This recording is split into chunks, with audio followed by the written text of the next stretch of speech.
Hello and welcome to the show. A quick warning before we start, there's going to be some heavy themes discussed throughout this essay, as well as an account of somebody's suicide attempt, depictions of fictionalized violence and war throughout, and worst of all, French philosophers.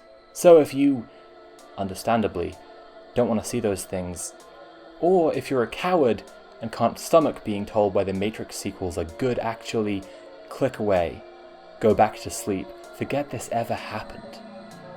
Or stay, and I'll show you how deep this rabbit hole goes.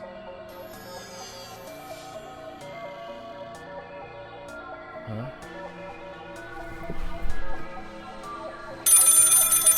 Oh, hey, Sophie. I was just... It's time. Of course.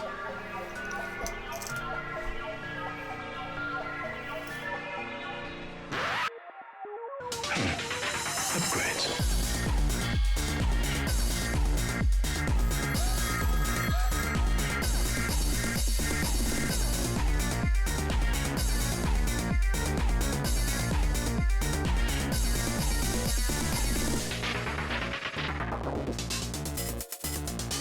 This is the part of the video where we sing superlatives about The Matrix. You know The Matrix was good. It completely changed action cinema worldwide. It was so ubiquitous for a decade after its release in 1999 that practically every mid-tier action film, TV show, cartoon, and more besides referenced something from The Matrix at least once. But it's not even just stylistically influential. The red pill, blue pill question made such an impression on popular culture that to this day, we're still using take the red pill as a shorthand for coming to terms with mind-blowing truths, although this is shall we say, politically fraught in a way we'll explore more at length later in the video. Point is, even people who don't really like The Matrix have probably been forced to put more thought into their opinion about it than any other film made in the last century. Less talked about, however, are its ignominious sequels, The Matrix Reloaded and The Matrix Revolutions, released May and November 2003 respectively. This isn't to say they're without cultural influence. Where Bullet Time and Lawrence Fishburne came to represent The Matrix in our popular imagination, The Matrix sequels came to be defined by a frumpy old Colonel Sanders looking dude saying Inexorably. and by Hugo Weaving mugging to the camera as Infinite Agent Smiths. The first film is cool, sleek, even a bit edgy, but the sequels? Weird, off-putting, silly, goofy, with parodies more often focusing on how they feel largely nonsensical. Now, to be fair, there's a fair bit of goofiness in our memory of The Matrix, with such iconic lines as I know Kung Fu. being repeated ad nauseum, but even as aspects of the film gained a kind of cringe reputation for being too earnest and too edgy, I don't think this ever crossed over into saying The Matrix is a bad movie, but rather that it's kind of silly and quaint, even as it remains genuinely entertaining. In contrast, from day one, the reception of the sequels was negative. The memes were mocking and the parodies... oh god, the parodies. I've been waiting for you three. Who are you? Yeah, who are you? I am the architect. But please, call me Larry. Hey, Larry. Larry! Culturally speaking, if The Matrix is your cutely self-serious teenage nephew, the sequels are that same nephew at age 22, and everyone's tapping their wrist like, okay, but when are you gonna grow up? The thing about these flash-in-the-pan, mimetic critical receptions is that the ghost of them tends to stick around, regardless of the actual quality of the film in question. Marriage Story, for example, could be a genuinely great film, but because it has that one extraordinarily memeable scene, loads of people are only ever gonna know it as the every day I wake up smashes wall cries movie. But where The Matrix has gone through somewhat of a cultural redemption, with both of its directors having come out as transgender women and the film itself finally being acknowledged as a trans allegory, the sequels have so far received no such redemption. But with The Matrix 4 looming on the horizon, we think it's time to give these movies their due. And boy howdy do these movies deserve better than what they got. Welcome, thought criminals. Hey, I did it. I found a good gender neutral greeting. It's time for another Patreon goal reward video. So today, I'm defending The Matrix sequels from the machines who've been trying to destroy them for the last 100 years. These movies are big, hefty boys with a lot to unpack, so that's why I've hired out my close friend Sarah Zedig to help me download the ability to give the Matrix sequels the analysis they deserve. I know Kung Fu. Hi, my name is Sarah Zedig, my pronouns are she, her, and this isn't a prop for this video. It's actually a poster I've had for a pretty long time. I think it's important to say right at the start of this video that the Matrix sequels are good, actually. This whole thing, it isn't a bit. This isn't pop culture contrarianism just for the sake of it. I genuinely love these films, and I have since I was in high school.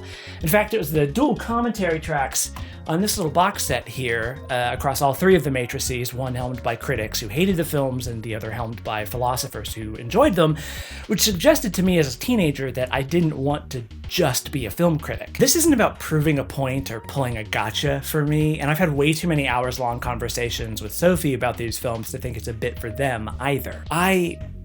We think these movies are actually seriously good and deserve your time and attention, because for as long as this video is, I guarantee you there's so much more that we couldn't even think to say in the first place. But before we get started, I think it's important that we lay down a few caveats. First, and perhaps most important, is that we're not trying to say the Matrix sequels are perfect. The title of this video is The Matrix Sequels Are Good, actually, and not The Matrix Sequels Are Unassailable Masterworks of Cinema, actually, after all. Now, given the correct interaction of substances, either one of us might be compelled to make that exact point, but that's not our goal with this video. Our goal here is to convince you, dear viewer, that the Matrix sequels are good, actually, and to explain the way in which they are good, actually. Because it's our opinion that these films are actually very ahead of their time, and we've got a pretty compelling case to make in that regard. Second caveat.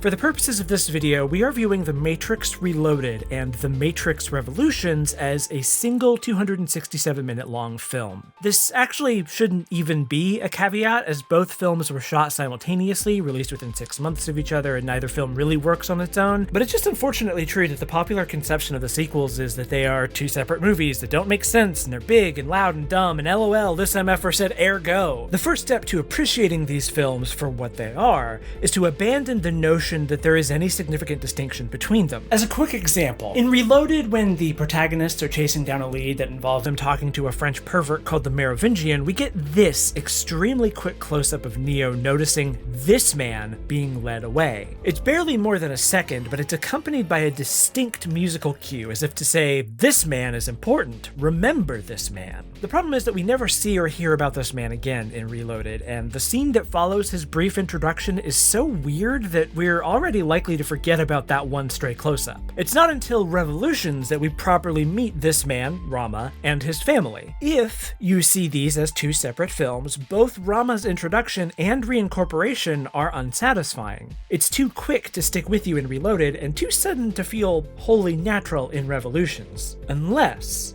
you watch them back to back, in which case Rama's first appearance is just frictive enough that you're likely to remember it when he shows up again at the start of Revolutions. Our point is that these films are internally structured to be viewed as one film, so from this point on, we're just going to refer to them as the Matrix sequels, and if you've got a problem with that, all we can say is that if you have the patience and attention span to binge watch every new season of Stranger Things in a single day, I think you can handle a 5-hour movie in your own home on your own time. As a fun note, it's interesting to interpret the title The Matrix Reloaded as not just a pun on how both guns and programs can be reloaded, haha, very clever, see, but also as a statement that the sequels will, in some ways, retread the same ground as the first movie.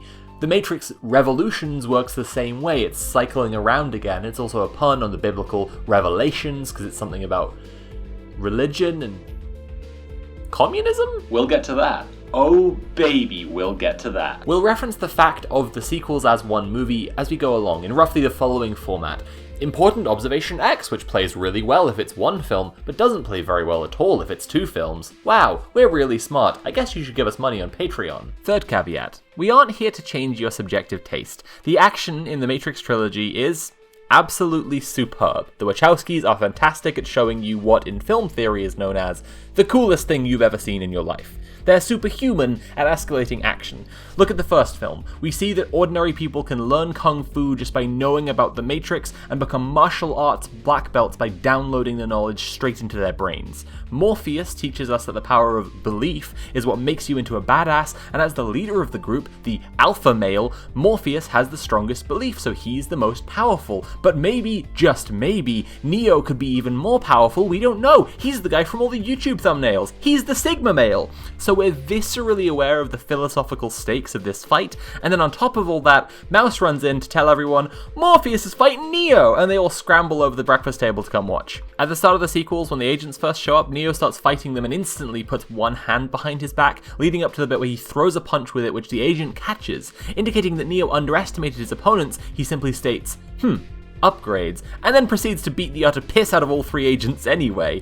All this to lead up to a point that you can analyze what makes action good and why the Wachowskis are really good at it, but if that just doesn't grab you, like any other matter of subjective taste, we can't just talk you into liking it if you don't. Perfect case in point, I, Sophie, suffer from a rare condition where I like a scene in Matrix Reloaded where there are loads of Smiths fighting Neo, and Sarah, like most adults, finds it overly long and drawn out. We can agree on other things, like how that scene shows a turning point in the story of the sequels where Neo realizes that Smith is something different and he simply has to run away, but why bother trying to tell someone to like something they just don't like?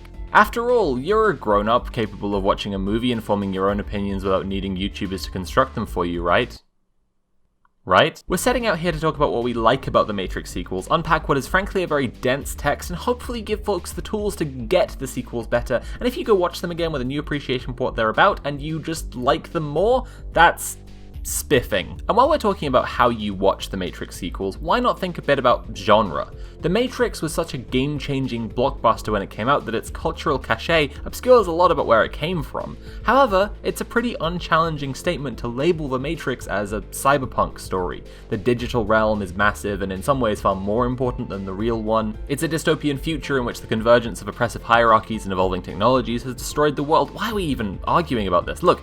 Just look at the Matrix. It's all leather trench coats and hacking and running from the government and hacking and sunglasses and hacking. This doesn't need defending, but it is interesting to examine the influence of cyberpunk media like Ghost in the Shell, the fingerprints of which you can see all over the Matrix trilogy. You can't hide from us, Kusanagi. Your thermoptic camouflage doesn't disguise you from rigorous media analysis! Sincerely though, when you look at the influences on the Matrix, it becomes unsurprising that one of the later offshoots, the Animatrix, was an animated piece, and furthermore, when you see how well the world and the storytelling mesh with that format, it becomes apparent that even the Matrix trilogy was, after a fashion, a kind of live-action anime?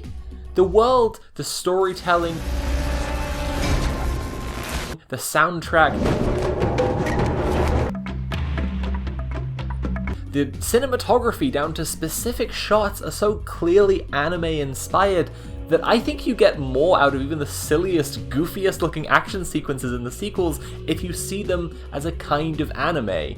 And again, when I say I mean me, Sophie, because I am the one who thinks that the action scenes are good, and my contract with Sarah requires me to absolve her of any of my worst opinions. The Animatrix feels very self-confident in what it is, which is an anthology of short films in different animation styles set in the world of the Matrix. Some giving us deep lore, the history of specific characters, others just exploring interesting concepts like what if someone woke up from the Matrix on their own without the support of the Resistance, or what if there was a physics glitch inside the simulation. Watching it gives you a sense of the broader world and some of the more interesting philosophical questions that naturally arise out of it, but that don't necessarily fit in with the core of the film series or what the series is trying to say. Here's an original example. In the world of the Matrix, most humans, and therefore most human culture and art, exists within the Matrix and therefore is controlled at least indirectly by the machines, but still made by human beings. So can culture and art in Zion be said to be truly human or truly free?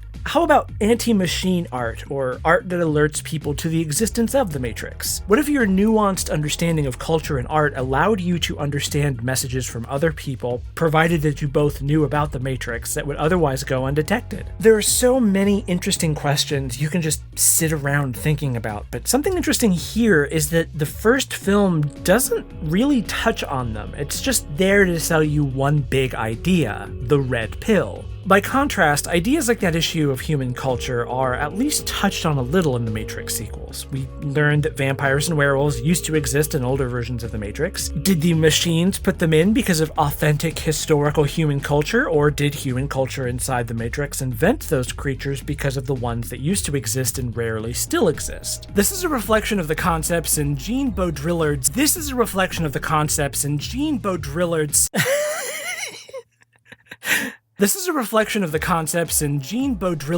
Simulacra and Simulation. I can't even say the title right. This is a reflection of the concepts in Jean Baudrillard's Simulacra and Simulation, where the philosopher defined simulacra as reproductions that either lose meaning through reproduction or which are reproductions of an original that never existed in the first place. If we're getting a bit dry and a bit dense here, that's okay. We only need to demonstrate that there's a lot to think about, and we will unpack all of it more carefully in the remaining placeholder length edit this out of the video. But Baudrillard is an interesting example because he wrote the book that was the biggest philosophical influence on the franchise, and he actually had criticisms of the first film and where it fell short, and where he felt like they misunderstood his philosophy, that they came back in the sequels and redid better. The point is, the Matrix sequels ask a lot more interesting questions about the world and then take the time to chew over their own philosophy, compared to The Matrix, which is the better Hollywood movie, but really isn't as fleshed out. For us to explain this all, the question of what the Matrix sequels are about is going to be central to why the Matrix sequels are good, actually.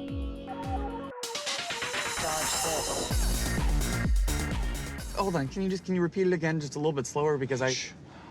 Listen. Fuck. Huey, calm down. All right? This is like that scene in The Matrix.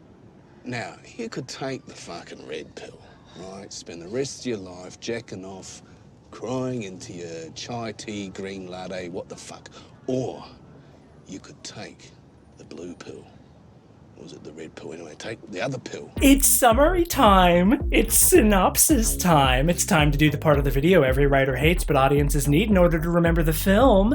So here is a synopsis of the entire Matrix trilogy. Really quick. In The Matrix, Neo is a schlubby, depressed white guy who gets courted by a queer polycule led by Morpheus, who tells Neo that he is trapped inside the Matrix, a simulation of human reality created by our machine overlord to harvest human beings for biofuel, and also that Neo might be the One. The One, of course, is prophesized by an enigmatic figure called the Oracle to one day end the war between man and machine. Eventually, their polycule gets sold out by Cypher, and Morpheus is captured by Agent Smith. Agents work for the Matrix and are effectively invincible. But Neo realizes after some serious soul searching that despite the Oracle telling him that he isn't the One, Neo isn't just short for Neo-Vagina, it's also an anagram of one. So he decides to go fight Agent Smith. Fucking beefs it super hard and dies like a chump, but then his leather-clad T-for-T girlfriend kisses him alive again like it's Act 6 of Homestuck, and now he's Internet Jesus. The film ends with Neo penetrating Agent Smith and ascending to the heavens, and who else should play but Rage Against the Machine? The Matrix sequels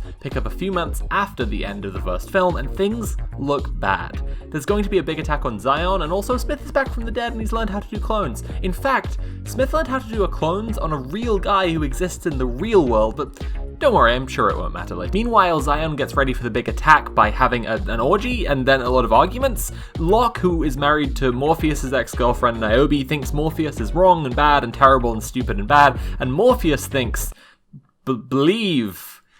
The gang need to enlist the help of various programs to do an internet heist that might end the Matrix if Morpheus believes hard enough, because if they can get to Mr. Crab's secret source code, then Neo can do an internet karate on it. So they go to see live-action Pepe Le Pew, who says they can't have the Keymaker, the program they need to pull off the heist, but his wife helps them anyway because of Lipstick. Lipstick. Neo has been having bad dreams about Trinity dying, so he asks her not to go into the Matrix, but then she does go into the Matrix. I told you don't wear the leather pants, and then you did, and they burst and your dick came out. The heist goes off with only minor multiple casualties, but then Neo meets an old white man in charge of everything with sketchy vibes, who reveals that their heist was part of a much bigger heist he was pulling called white cis heteropatriarchal capitalism, and that Neo has to choose to either save Zion but surrender the rebellion or keep going and everyone dies. Seems like an obvious choice, but saving your girlfriend from dying seems more obvious, so well, shit, I guess. Trinity goes out like a chump, but Neo goes inside her with internet magic and brings her back again, and then Neo uses brain magic on the robots to save everyone again and passes out and goes to Tiny Train World. Bane, the Smith clone in real life, is on the ship with the gang and he's doing a really good Hugo Weaving impression, but nobody notices. Morpheus and Trinity go to ask the French pervert very nicely with guns to give them back their boy, but he wants the eyes of the Oracle in exchange, but the only currency Trinity carries is bullets, so that ain't happening. They get their boy back, but he has to go see the Oracle one more time, and he arrived too early to have cookies, and then Smith comes and he doesn't even have any cookies. Neo knows that he has to fight Smith to end the war and save everyone, and he eventually realizes that Smith is a really big threat to the machines as well, so he can make a peace treaty with them if he does karate real good. Neo and Trin take a ship to go do that, but classic Japes. Looks like there's a stowaway. Oh, Bane, oh, what's he like? Trinity dies and everyone cries. Things in Zion are really bad, and things in the tunnels are really bad, and things in the Matrix are really bad, but don't worry everyone. I've seen a movie before. I know what'll happen here. Neo is going to do really good karate and save. So Neo beefs it really hard and gets absorbed like a chump and Smith wins. The fuck? What? Psych! Smith couldn't handle having Neo inside him the first time, and you know, some things just don't change. Neo, Jesus, people happy, war over, the end. Let's get to it really quick and straightforward. What is the Red Pill? In the years since The Matrix came out, every chud from Elon Musk to Ivanka Trump to your least favorite YouTube skeptic has used taking the red pill as a metaphor for some kind of revelation about the world, ranging from feminism is bad to Jews are shipping immigrants into Western countries to destroy the white race. But the original film is a trans allegory, and the original red pill is estrogen. The pills were red. That's what the red pill is. Nowadays, estrogen pills come in all sorts of colors. White. Ironically, blue is one of the most common colors. I'm guessing that's not based on any data, but the original red pill was a red estrogen pill to make you grow breasts and such, because the first Matrix film is overpoweringly transgender in every moment, every idea, every detail, and that's why I celebrate the first trans cultural holiday. Get really baked and watch The Matrix Day, February 20th, mark your calendars. It's an entire video on its own to go into how trans The Matrix is and why, but first we should just think about the basic philosophy of the core concept. When cisgender people talk about the Matrix being trans, they often only mention the red pill thing. Like, hey, did you know the red pill was originally... Yes, yeah, we know. What isn't really appreciated is that end to end, The Matrix is just a trans masterpiece, and while the Matrix sequels branch out into an exploration of anti-capitalism, critical race theory, power, control, post-structuralism, and more besides, they do so with a persistent trans lens. In Julia Serrano's book, Whipping Girl, she describes gender as being like a job you can't quit. Some people are suited to the job they're given, and those people are cisgender. Some people really want to be good at the job, and they try really hard to convince themselves that they're enjoying it and that it makes sense to keep going, but sooner or later, fatigue starts to creep in. Other people are outright depressed by the job right from the get-go and know that they need to get a different one. And others still reject the work entirely and live in a post-work, post-gender utopia where there are no borders, no cops, and no... Hang on, I think I might be getting my metaphors mixed up. The basic premise of The Matrix is that your reality is wrong in a way that you can only tell by feeling, and you can only confirm by seeking out other people who can feel it too. Where do you find those people?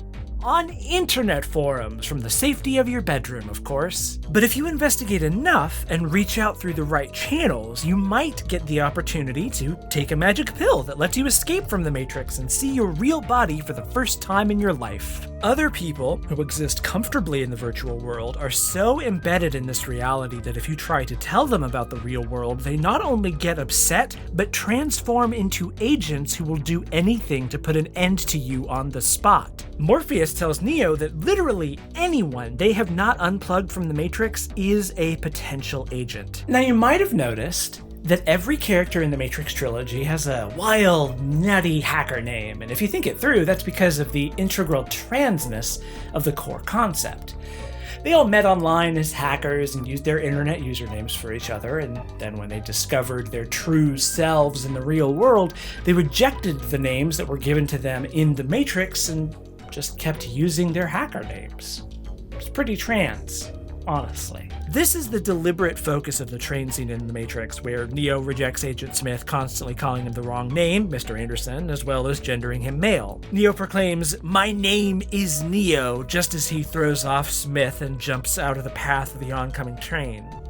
This is likely inspired by something Lana Wachowski described in an awards acceptance speech, where she describes her experience of a near-suicide attempt as a young person due to crippling dysphoria. As I grew older, an intense anxious isolation coupled with constant insomnia began to inculcate an inescapable depression. I have never slept much, but during my sophomore year in high school, while I watched many of my male friends start to develop facial hair, I kept this strange, relentless vigil staring in the mirror for hours, afraid of what one day I might see.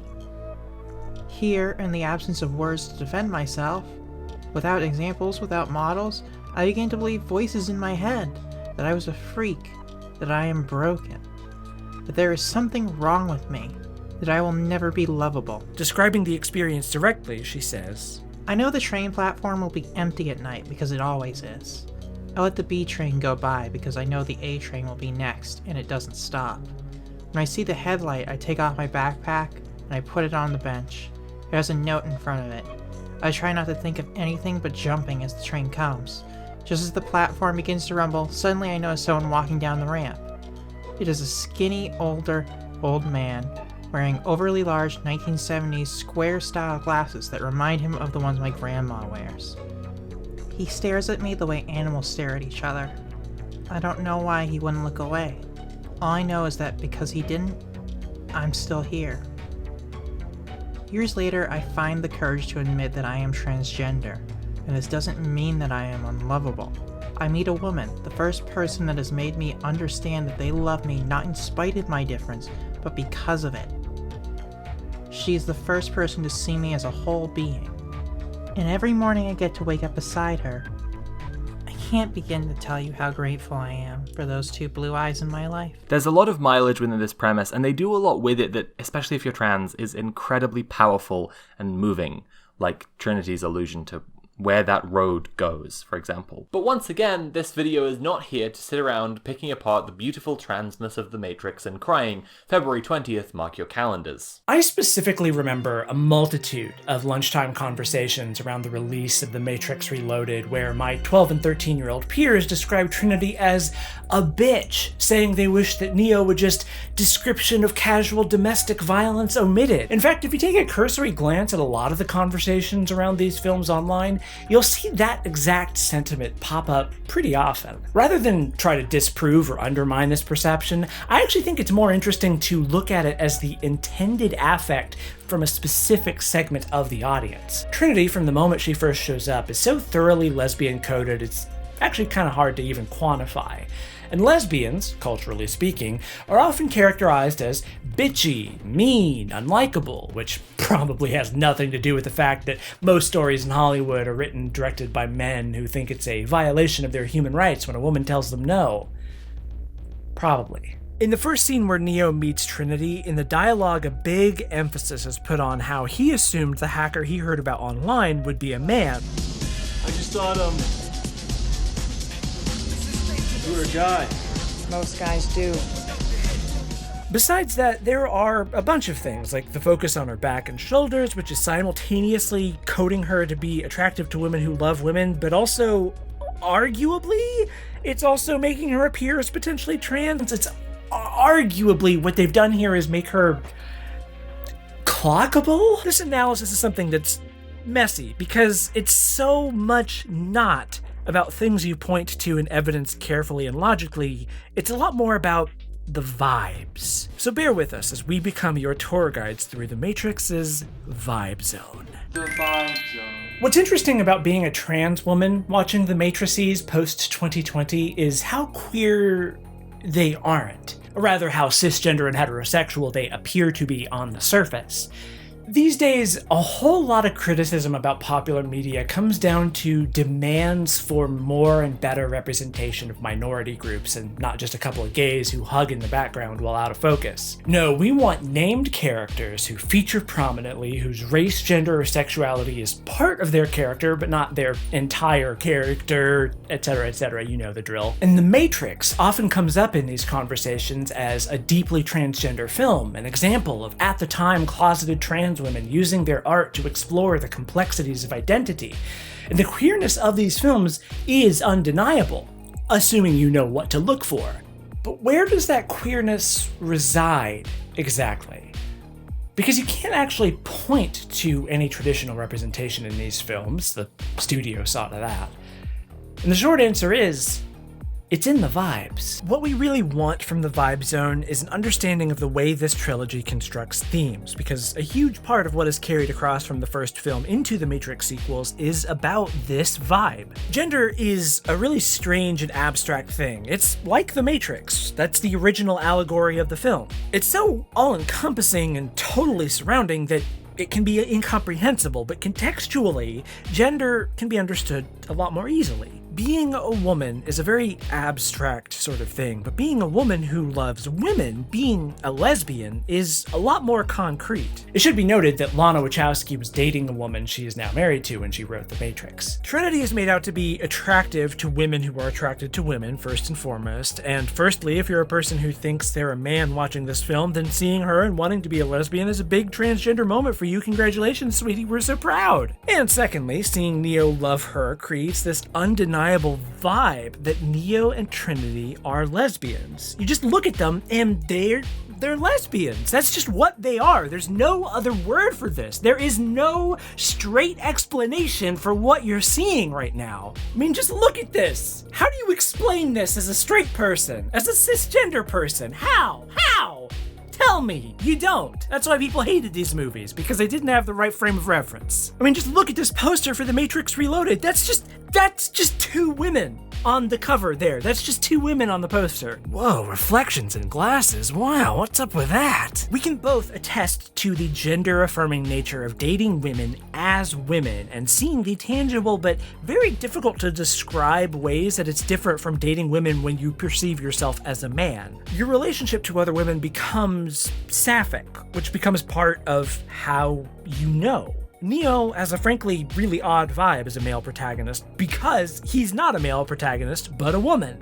And his relationship with Trinity is unlike any other heterosexual relationships on screen because it's actually not a heterosexual relationship, but a lesbian one. During their sex scene in the sequels, their two smooth, hairless bodies are such a focus, and also just generally, the soft, quiet, gay vibes between these two are overpowering. There are also, it's important to note, some extremely bad vibes going on in The Matrix. Cypher, the guy who betrays the runners and murders Dozer, Apoc, and Switch, is an absurdly villainous-looking dude.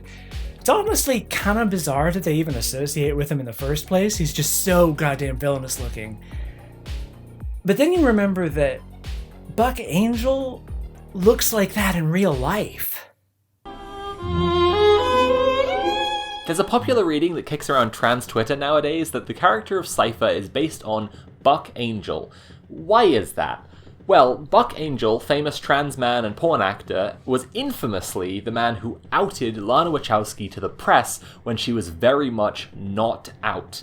It's actually an absolute nightmare to go back and read the Noughties era gossip columns about this, because the misgendering and the transphobic abuse about her is so through the roof that sometimes it doesn't even make grammatical sense.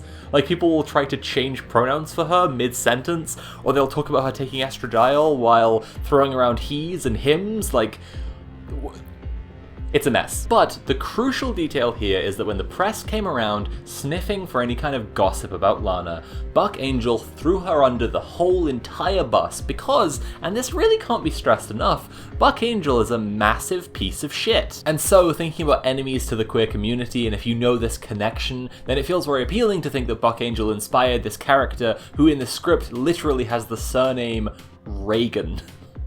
Hey, nobody accused the Wachowski sisters of being subtle. Mr. Angel has spent his more recent years insisting non-binary identities are fake, siding with famous and dangerous transphobes like Graham Linehan and Posey Parker, and funnily enough, continuing to throw the whole trans community under the bus in order to be seen by bigots as one of the good ones. Naturally, behavior like this, along with the disgusting betrayal to a fellow transgender person who made The Matrix, which, as we've already established, is so thoroughly about being trans, all seems like really compelling evidence in the reading that Buck Angel is Cypher, the character who sells out the other runners to the agents in exchange for the opportunity to go back to sleep and re-enter the Matrix. The series actually focuses on the threat of the fake ally repeatedly, with a short in the Animatrix dedicated to it, and the whole arc of Smith possessing Bane in the Matrix sequels, because to be fair, it's a very effective and scary concept. When Cypher unplugs Switch, who the Wachowski sisters originally wanted to be played by actors of different genders inside and outside the Matrix, Switch says, "Not like this," in a moment reflecting the realization of their worst fear. That someone from their own community, someone who should be on their side, would betray and murder them. There's one enormous hole in this reading though. Buck Angel didn't meet Lana Wachowski until The Matrix was out already. And that does kind of sink the whole thing, doesn't it? In fact, in the interview with Rolling Stone where he outs her, because he outed her in Rolling fucking Stone, he refers to her as the word that is not woman, who made The Matrix. The funny thing is though, doesn't this make the reading kind of just more compelling? Like, the character of Cypher so completely describes and predicts a real kind of person who Buck Angel really is that it's accurate, even if it isn't historical, to say Cypher is Buck Angel. Or maybe not Cypher is Buck Angel, but Buck Angel is Cypher. So it's important everyone knows Buck Angel has always been a massive piece of shit, but the character is there to describe something more general, a type of person who is the absolute worst, who also Buck Angel is, but it's there for a more general thing. This isn't actually the only time that the Matrix trilogy describes a type of guy so perfectly that it gives you chills. It also does that with Agent Smith, but we'll get back to that. The Wachowski sisters, but Lana Wachowski in particular, has a history of pushing to get trans representation in media, and sadly there's also historically been a lot of pushback. So it's probably worth saying that so much of the Matrix trilogy's queerness only gets to exist in the vibe zone because they literally weren't allowed to put explicitly trans characters in it. There's this great bit in an interview with Sense8 co-writer J. Michael Straczynski where he describes the moment he suggested adding a trans character to the show. The funny thing is that when we were working out who the characters were going to be, we had pretty much all of them locked except Nomi. I was saying, this is a character who's a hacker, who's a bridge between different kinds of worlds. It would be kind of cool if she was transgendered. And Lana shot up out of her chair, dancing around going, "It wasn't me this time, it was him, it was his idea." It's important to understand this theme conveyed so heavily through vibes, because a product of that is that it rolls a few things together. As we've covered, Neo and Trinity's sapphic vibes are integral to Neo's transness, and that means that queerness and love become one united element in the series. Being the one is just like being in love. No one can tell you you're in love, you just know it. Neo's indecision is a huge running theme of the Matrix sequels that we'll address in the next section.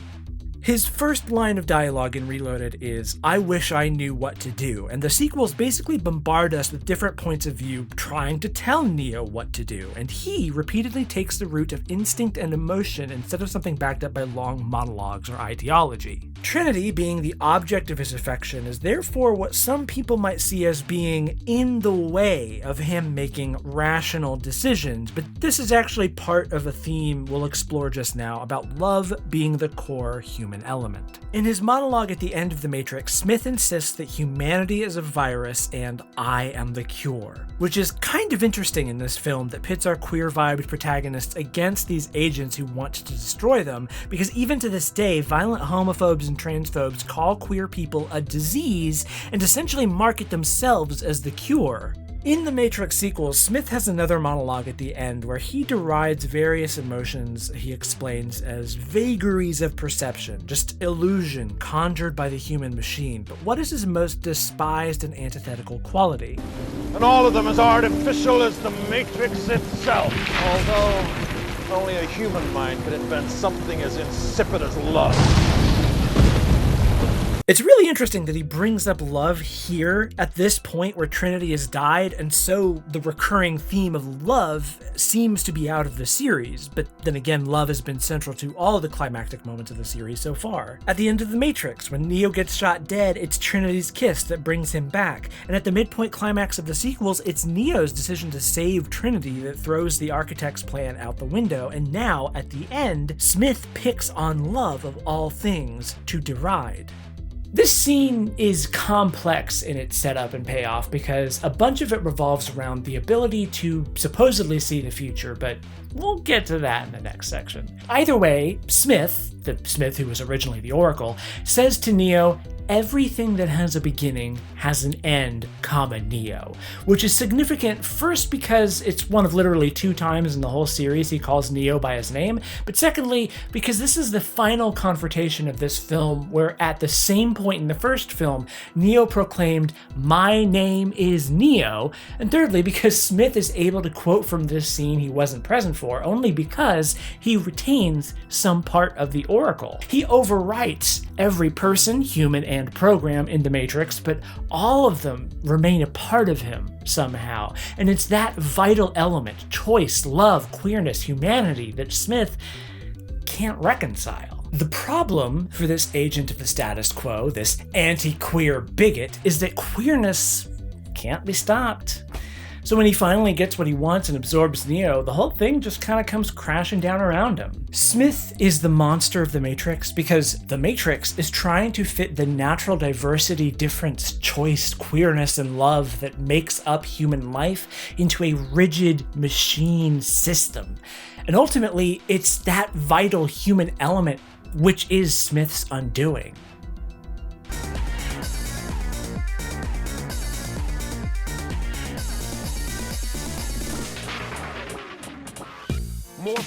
Morpheus, Morpheus, go eat some walruses, orifices, porridges. Morpheus, go get to the buffet and walruses. Corpses, Worcestershire sauce. Go into your orifices. Red pill, blue pill, Morpheus, walruses. Seashells by the seashore, Morpheus.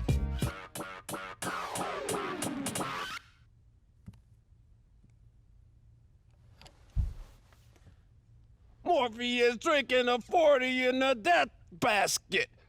In political geography, there's an idea called imagined communities, which describes any community that relies on the human imagination rather than physical location or direct social interaction. A nation, for example, is an imagined community because someone in your country can be so far away from you that you need an imaginary thing called a border to explain why they, but not the rest of the whole world, are in a community with you. Cyclists, even though they engage in something very real, are an imagined community because it's bigger than any group of cyclists who know each other and interact directly.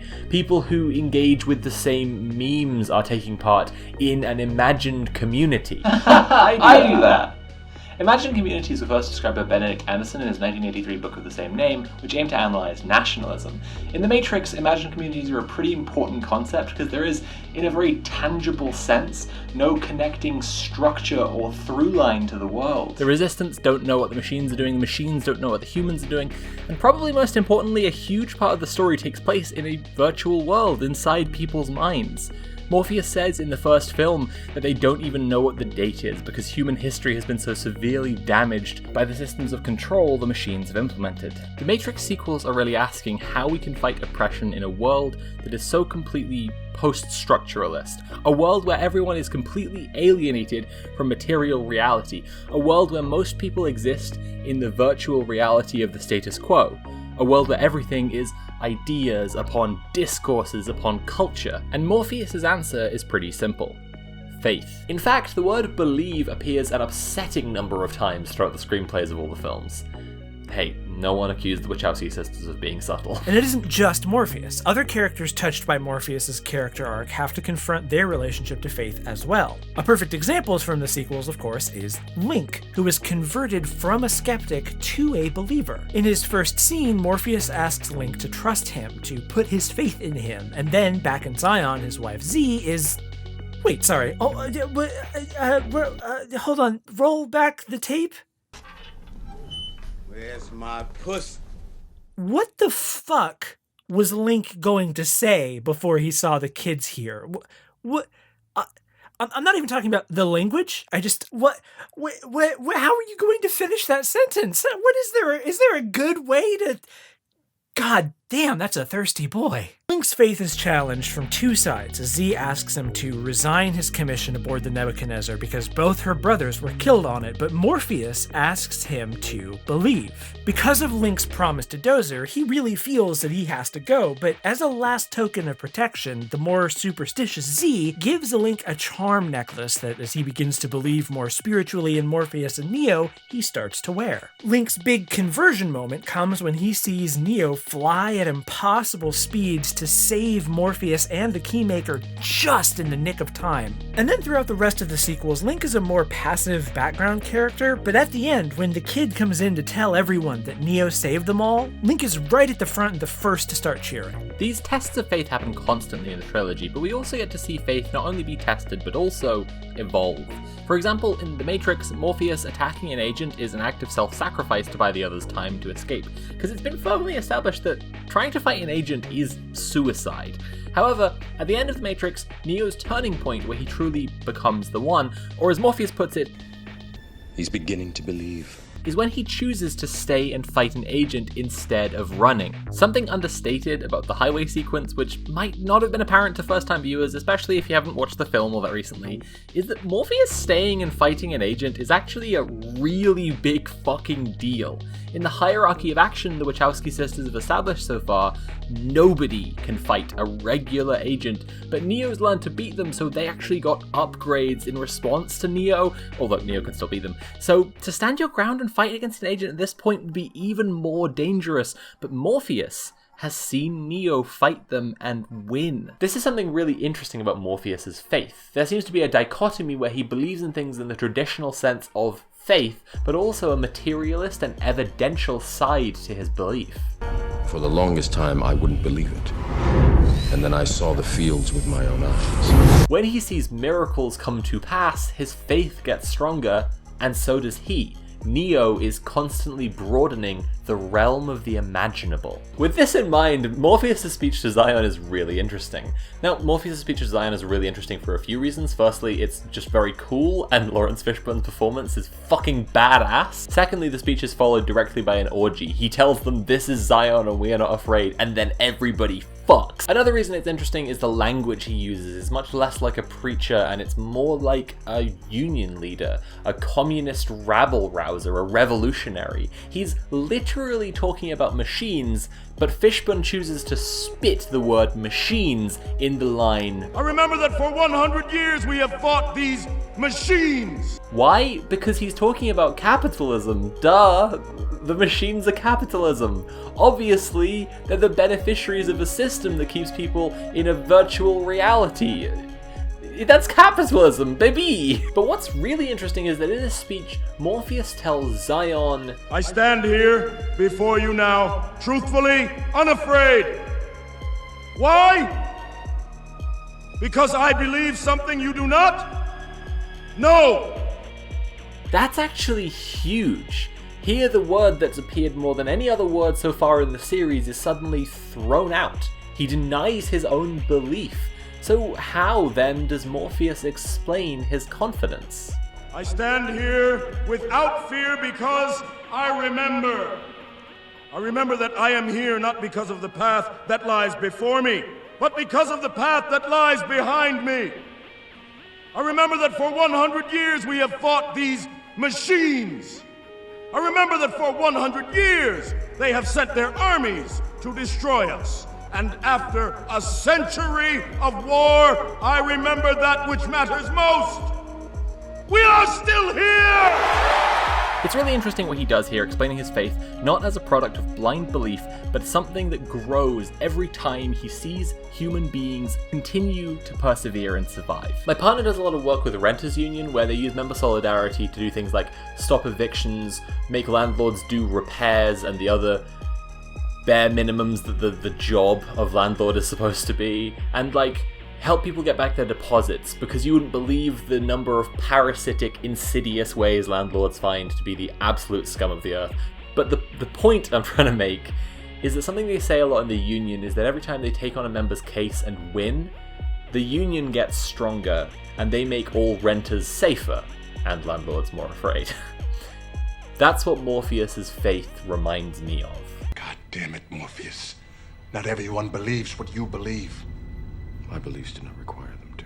Faith and belief are prominent recurring themes, and they tie into something really big. But particularly prophecy is a really interesting thing in the Matrix trilogy. What people think will happen and what ends up happening are really worth paying attention to, but don't worry, it's only subtle. It's not like any characters waste their time talking about destiny and choices and determinism and free will or anything. For example, Morpheus says that the machines will never reach the gates of Zion, and here's the thing, he's fucking wrong. To have one of your main characters who remains likable and cool and compelling and is presented by the story as consistently right about so much be so devastatingly wrong is a really bold statement. Unfortunately, if you're watching these films as two separate movies in a series, that statement doesn't really land. Most likely you forget he ever made this prediction, and it doesn't feel like a payoff to this setup if you view it as a separate story. It honestly feels almost like a mistake. But no, this is his prediction and he's wrong because he believes so completely in Neo. And also because he doesn't know about the 5 times there was a revolution before and the 1 and so on. It's fair to say that revelation would be completely devastating to Morpheus, more than anyone else. So let's talk a bit about cookies, candy, broken pottery, and prophecy. Get ready for some of the most essential and important symbolism in the whole Matrix trilogy. That's right, baby, we're talking about cookies and vases. Vases? I don't know. In The Matrix, when Neo first meets the Oracle, she memorably tells him not to mind about the vase, which makes him turn around, knocking the vase on the floor and smashing it. Oracle says, with a wry smile, "What's really going to bake your noodle later on is, would you still have broken it if I hadn't said anything?" The thing is about this line, as with so many lines in the Matrices, that it's just navel-gazing enough that most people will probably go, huh? And then never really think too much about it. But also, like a lot of those lines, it's there for a very deliberate purpose. The Oracle is actually giving Neo a huge clue. We'll talk about this more in a second, but the role of the Oracle inside the Matrix is to find the One and then control the revolution against the Matrix, leading to the decision where what the architect describes as the integral anomaly will be resolved. Neo will choose to save Zion and forfeit the resistance. With this in mind, it's extremely worth going back and watching everything the Oracle says and does yet again. Like how she hands out candy, little red pills, to Neo in every scene, which is what she's doing. She's giving him little red pills. But in their first scene, he accepts. In their second scene, he is hesitant, asking if he can trust her, but taking her advice anyway. And vitally, in their final scene together, the first time he's seen her after learning what her role in the Matrix really is, he refuses. It's symbolic of his growth and the shift in their relationship. Back to that vase. If the Oracle hadn't told him about the vase, he wouldn't have turned around and smashed it. She told him something and that made him act a certain way, which made what she said true, right? And what else does she tell him in this scene? That he can either save Morpheus and sacrifice himself, or save himself and lose Morpheus. And furthermore, she tells him that he isn't the One. Neo knows that Morpheus will find the One and that he isn't it. And now, what is Neo supposed to choose with this information in mind? What the Oracle has given him here isn't a prophecy. It's a test. She knows Morpheus will be captured, and she knows Neo will have to choose to save him because Morpheus is destined to find the One. If Neo sacrifices himself in doing this, then he isn't the One. If he lives, then he is. Think about it. Why does the Oracle have a room full of potentials? If she can truly see the future, she would just select Neo immediately. Instead, I think she's helping to create the One by testing everybody. The Oracle's power arguably isn't even to see the future. It's a deep understanding of the whole system of the Matrix. Maybe it's on a subconscious level, which is debatable because at the end, when Smith has absorbed her power, he can see his own victory, but he can also tell something is wrong. That's why he starts freaking out so much. It's a great scene and a great performance, and it deserves its own detailed analysis, honestly. However it functions, the point of the Oracle's power is control. It seems like she, as a person, genuinely wants to help the Resistance, but her programming, which could be understood as her class interests, are against them. As the architect reveals, if I am the father of the Matrix, she would undoubtedly be its mother. The Oracle and the Architect together uphold the system of the Matrix by manufacturing consent. Choice. The problem is choice. In his 1988 book called Manufacturing Consent, Noam Chomsky explains how the media shapes and defines the political reality for everyone by telling everyone what choices they have. The things that aren't shown as options by the media aren't even within the realm of the imaginable. This is how America was given the option of an openly fascist president that they then voted in, but socialized medicine is unimaginable. This is how Jeremy Corbyn was slandered by the UK media for half a decade without ever being given a chance to straightforwardly defend himself, and then crushed in the 2019 election, which was framed by the media as all about how to handle the UK leaving the European Union, because focusing on actual policy instead of chest-beating nationalism would have shown Corbyn as the vastly superior candidate. Manufacturing consent means, at least in part, telling people that their options are between a choice that you want and an obviously bad alternative, and because people think they've exercised their own agency in choosing between those two, they feel like they consented to your plan. This is why so much of the British public still thinks Corbyn would have been worse, while the UK government gives authoritarian powers to police, executes a genocide against Romani and Irish travellers, prepares to sell the NHS to private interests, and gave us the biggest coronavirus death toll in Europe and, for a time, the entire world. But hey, the Matrix trilogy isn't just about the Tories, sometimes it's about philosophy and stuff. The Architect's choice presented to Neo at the midpoint of the sequels, arguably the end of Act 2 if you want to use the 3-act structure, is that Neo can either forfeit the rebellion, saving Zion and rebooting the Matrix, wiping the slate clean and making everyone forget it all, or push forward to keep fighting against the system. We also learned that this has already happened before, and humanity has collectively woken up to a new day with no memory 5 times before. This should be familiar as a choice Neo was already presented in the first film. It's literally just the red pill or blue pill choice all over again, but where Morpheus clearly leans towards the red pill, the Architect wants Neo to turn back. So to make it seem like a dead end, the Architect also tells us that choosing to continue will result in the total annihilation of the human race. As we said earlier, throughout the Matrix sequels, Neo is searching for what to do, and the Architect is yet another person trying to tell him what to do, which is exactly why he can't be taken at face value. Interestingly here, the Architect is very candid about the idea that Neo, or rather the One, is a program. That the One is manufactured and designed to play a role in his system, even down to the specifics. He says that the 5 versions of the One that came before all had a built-in love of humanity, but that Neo's is all focused around Trinity, which is interesting because it tells us explicitly the difference between Neo and the ones who came before him.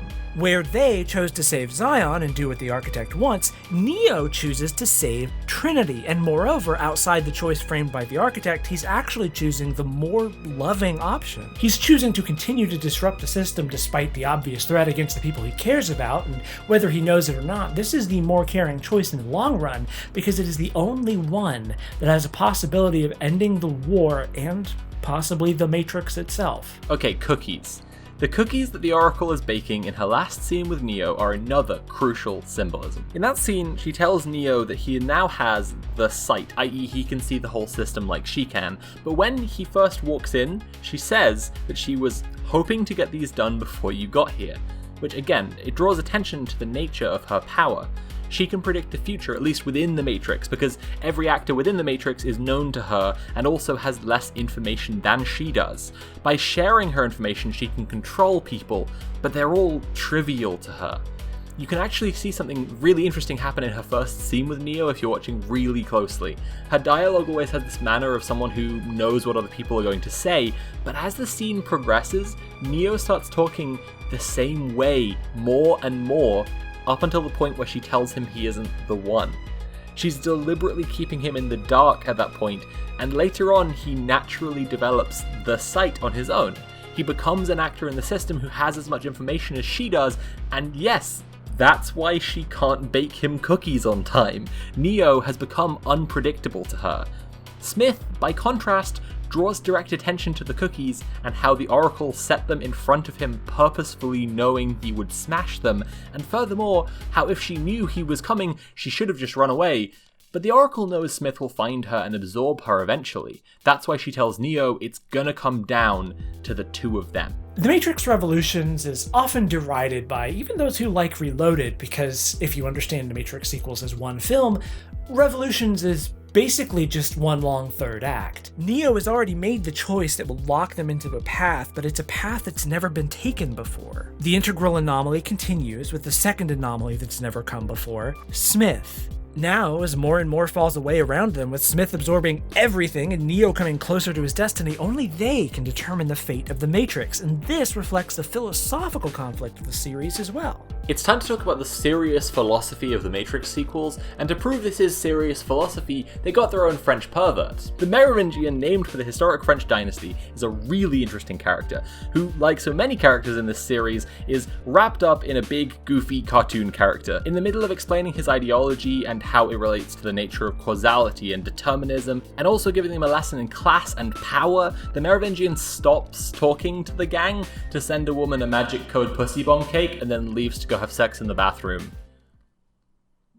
Being a horny French guy is like a prison. However, what the Merovingian is saying is really interesting. He flat out says he doesn't believe in choice. Choice is an illusion created by those with power and those without. It's pretty much par for the course for a character named after a medieval royal family, right? He believes in the divine right of the ruling class to crush the underclass by virtue of the fact that they are the ones in power. It's like that Warren Buffett quote, "There's class warfare, all right, but it's my class, the rich class, that's making war, and we're winning."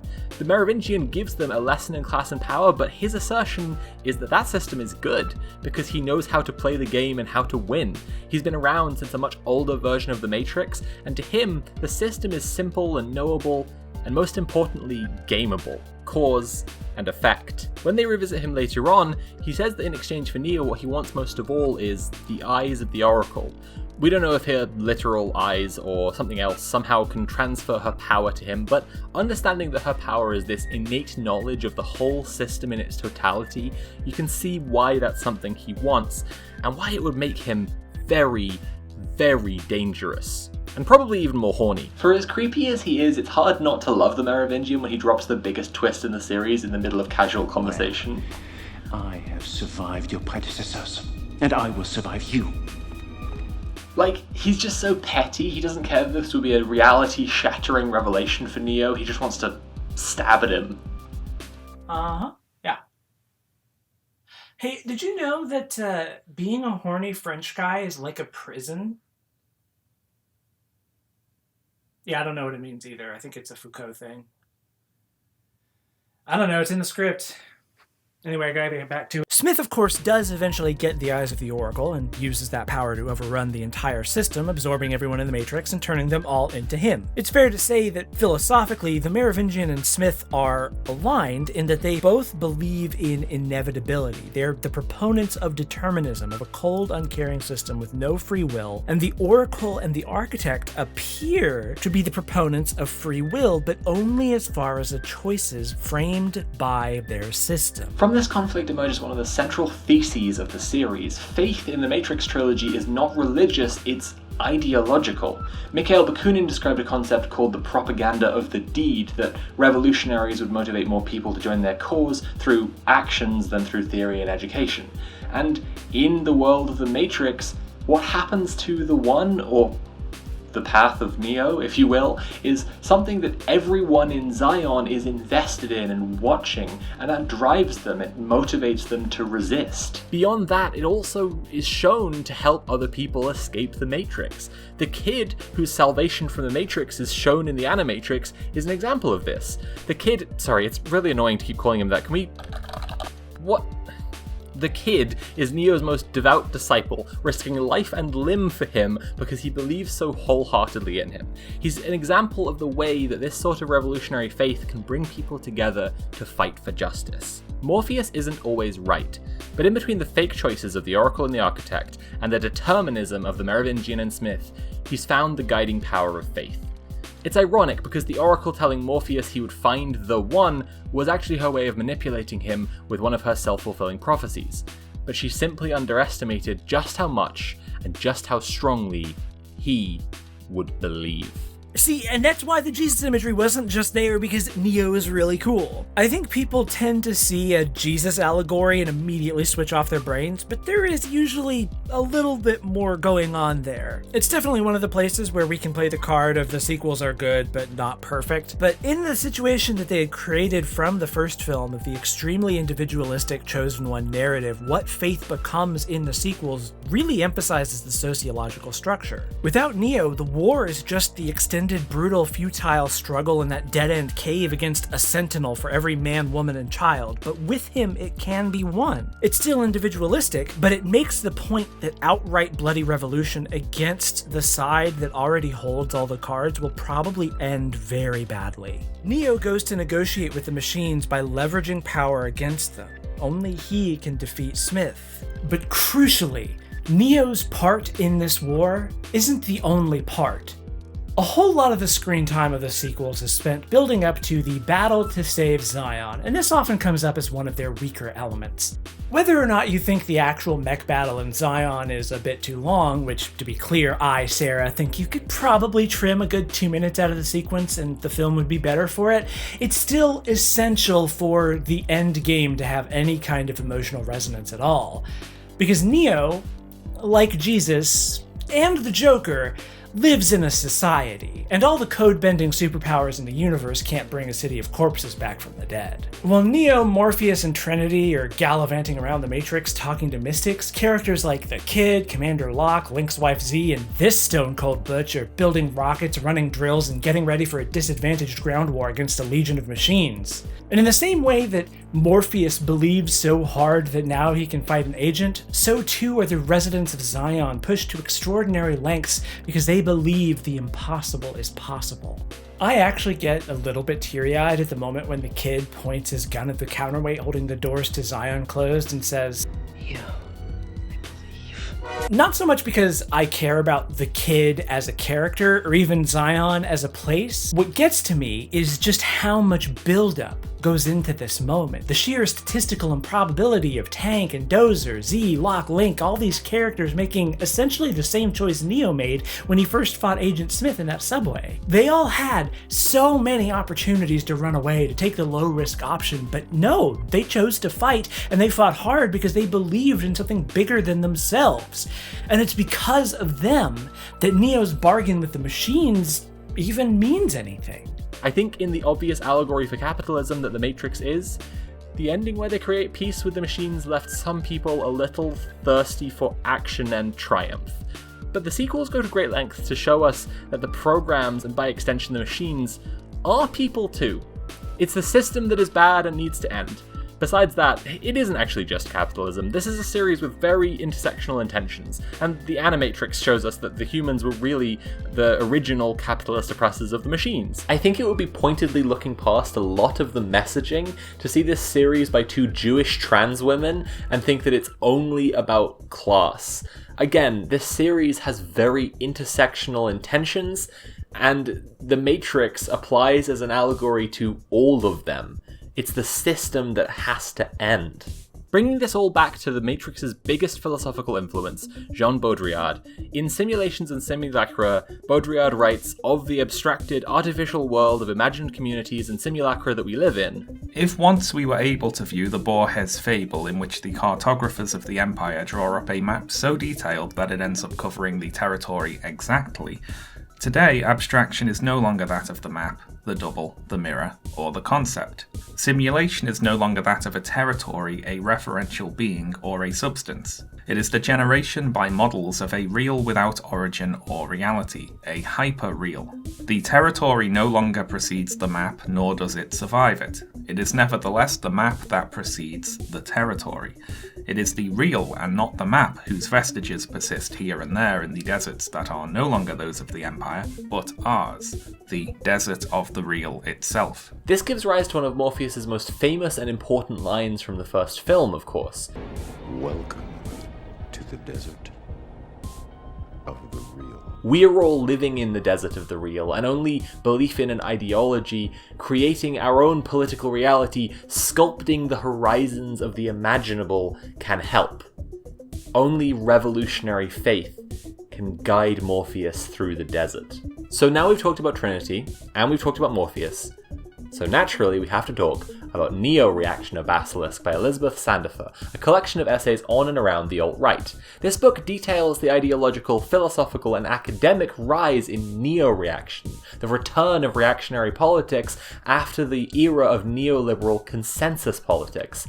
And when you dig into what modern fascists believe and where those beliefs come from, you find out something really interesting about the Matrix sequels that makes them truly ahead of their time. To briefly take a break from the code of the sequels, let's talk some more about the film they are sequels of. The Matrix changed action movies so thoroughly and completely that many of its boldest innovations have been regurgitated by popular media to the point of becoming passé. Bullet time, symbolic Jesus imagery, wuxia-inspired fight choreography. The Wachowskis took a mishmash of genres and synthesized them into one of the tightest action films ever made, but they didn't stop there. While its cultural influence has been largely stylistic, The Matrix owes much of its longevity to its philosophy. This is a film that asks big questions about choice, free will, and destiny in a way that literally every big-budget action film since has tried and failed to emulate because, of course, the Wachowskis have actually done the reading and aren't just thoughtlessly regurgitating ideas they read about on a wiki. Because of this, I find myself completely drawn in by the drama of The Matrix every single time I watch it, and I've watched it like 20, 30 times just in the last 5 years. And yet The Matrix is flawed. Or maybe flawed is putting it too succinctly. It's less flawed and more naively incomplete, at least in terms of the political messaging that the Wachowskis seem to have intended. The tragic part of coming to enjoy and understand the sequels is realizing where the first film falls short. It's almost a struggle to explain what's wrong with The Matrix just taking it on its own. But as an example of what we mean, here's a question. What does the phrase, taking the red pill, make you think of? Probably not a flock of trans women prancing happily about in a commune raising chickens and llamas. Probably not a glorious workers' uprising, right?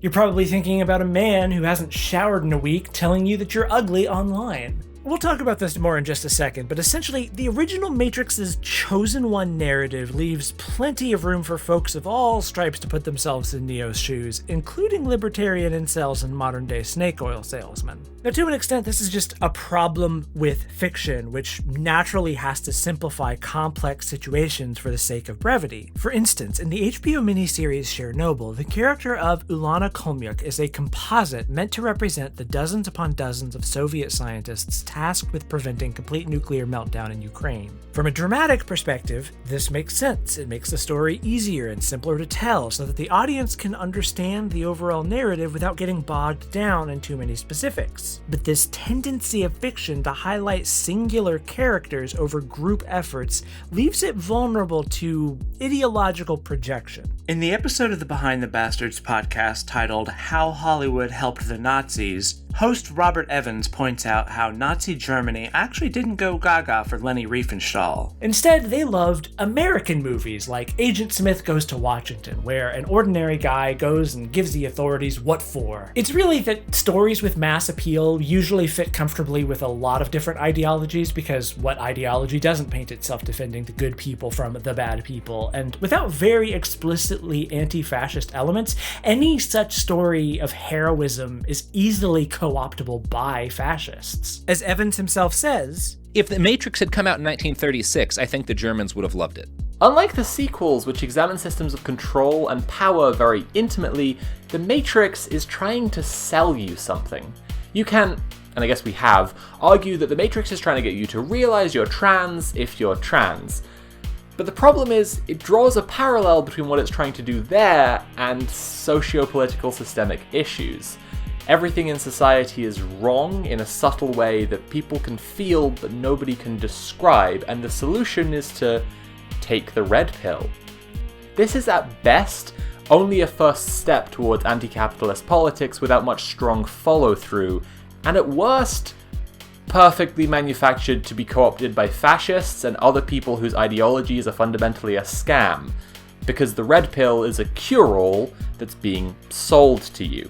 So given how the first Matrix was quickly co-opted by folks all over the political spectrum and its association with mass shootings like at Columbine, it's safe to say Lana and Lily Wachowski likely had a few regrets about what wasn't said. See, Neo is difficult to write around because he's basically our stereotypical blank slate audience surrogate character. We never really learn much about him besides he works for a respectable software company, he pays his taxes, he has a social security number, he helps his landlady carry out her garbage, which is fine enough, but even with above average, punk, rebellious, anti-authority themes in your work, fascists will still try to co-opt it, because they're a fringe group too. This is why the dead Kennedys had to write Nazi punks fuck off. If you don't want Nazis identifying with your protagonist and co-opting your film, you want to put lots of work into making sure he exists in a context which is explicitly anti-fascist. So let's talk about Agent Smith. Whatever else The Matrix brought into the world, these movies gave us one of the most iconic, memorable villains in cinematic history. The agents generally are such a robust metaphor for the way that people turn into agents of the status quo, seeking to eradicate anyone who is challenging the system. Agent Smith in particular is such an interesting and complex character, and such an elevation of that original concept, and Hugo Weaving's performance is just stunning, absolutely captivating, completely bone-chilling from tip to taint.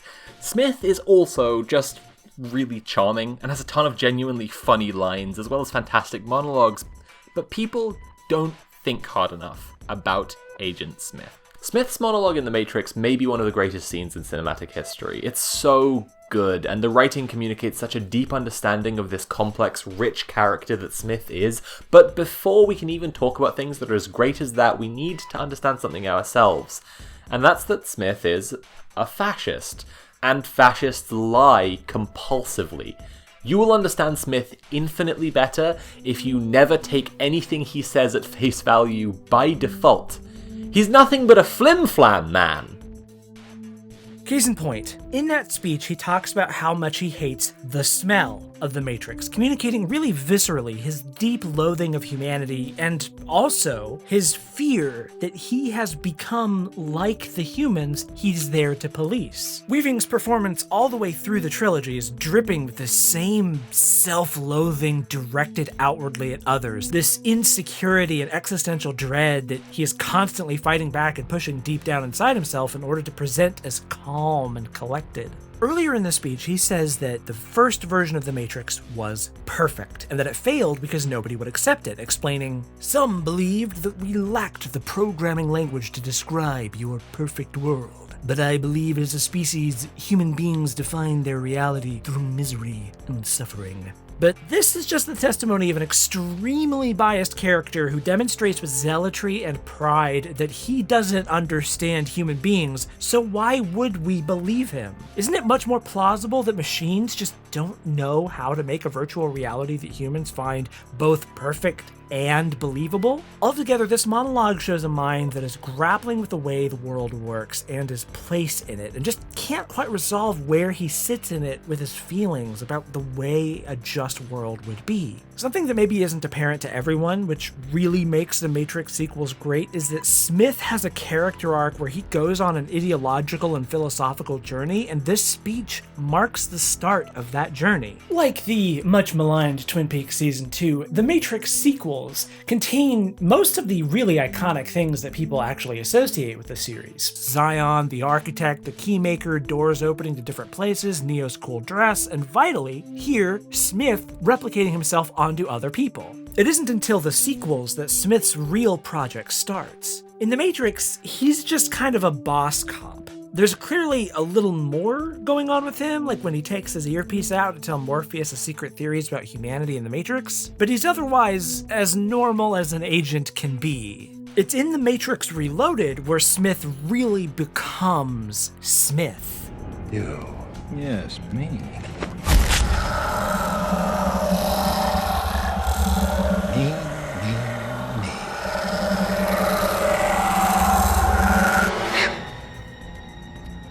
Me too.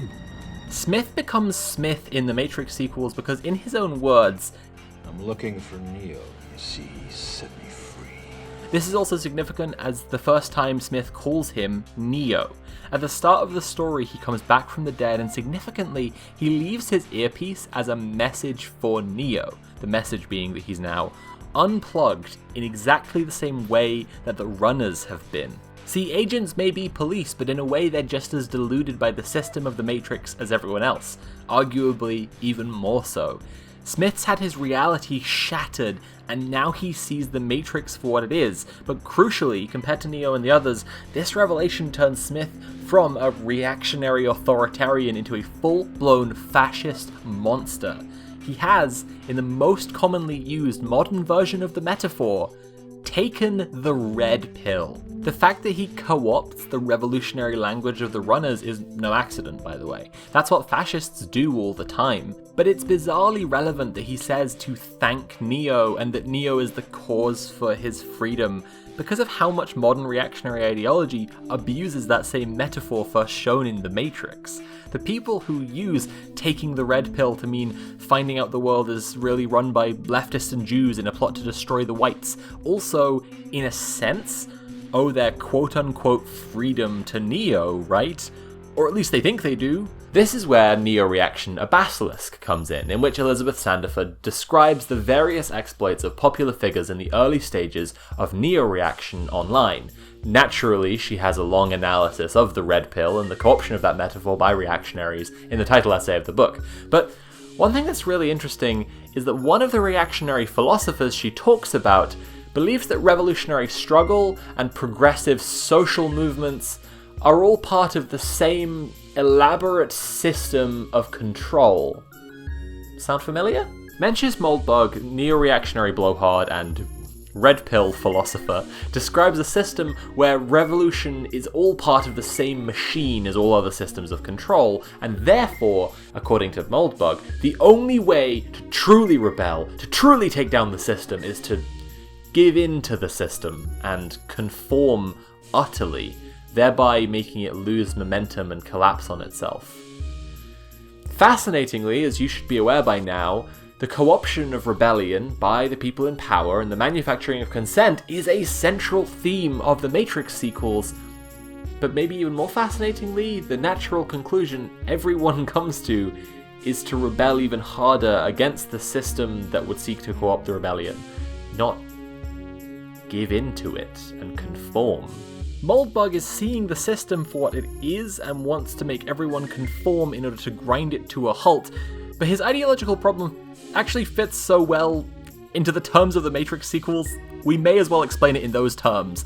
He takes what the architect says at face value, and that leads him to a conclusion that is destructive to that system, but only in a way that will kill everyone else as well. Hopefully it's clear by now that the reason we're talking about Mencius Moldbug so much here is that his ideological malfunction is absolutely identical to Agent Smith's. Agent Smith took the red pill and became a fascist. Cards on the table, I think it's kind of fair that people didn't understand what these films were about in 2003, during the Bush, Blair, Clinton era of consensus politics, but in the year of our Lord current year, can you not tell me that you understand what these films are about now? After 5 years of fascists marching in the streets, telling everyone they've taken the red pill and wanting to make people just like them? Agent Smith is an absurdly perfect prediction of the exact kind of person who got all the wrong messages from the Matrix.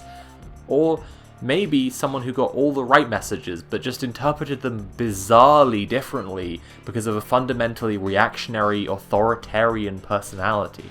Agent Smith is the reactionary Matrix fans. He's got a fascist analysis of the world based off Neo's revolutionary one, which is exactly who the modern neo-reactionaries are. More like neo-reactionaries. We kind of already did this bit. It works better now. We've explained it more.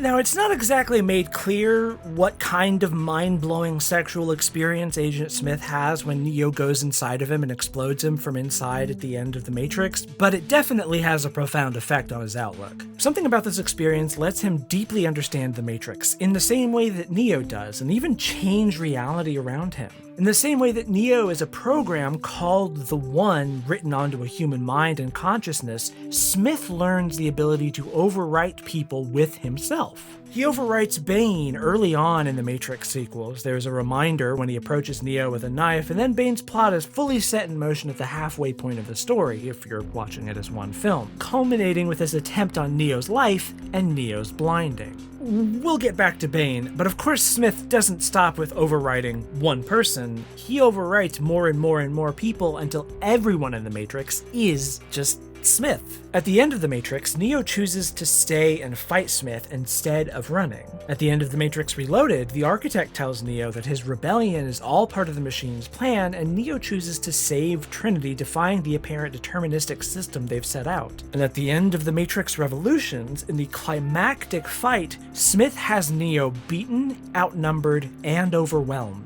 Neo is crawling through dirt and filth in the bottom of a crater, and Smith asks him why he doesn't just give up. His ending monologue here is honestly on a level with his monologue from the first film, riddled with the same kinds of projection and insecurities and panic. But even more so, Smith simultaneously realizes his greatest victory and has everything unravel right in front of his eyes. There's another great lie when he says only a human mind could invent something as insipid as love. We know this is not true because programs can love as well. To love is to live, and so love is the core of life, and Smith is antithetical to this most vital human element. But what really truly baffles him is why human beings keep fighting him even when he has so clearly won. From Smith's point of view, in his ideology, if you were facing a more powerful opponent, you would just give up. Because in Smith's world, might has a moral claim to superiority. To Neo, though, the reason to keep fighting is simple. Because I choose to. With that line, Neo has already invalidated Smith's entire worldview, but Smith doesn't understand that yet. He can't understand until his perfect world comes to pass. After all, no one can see past a choice they don't understand.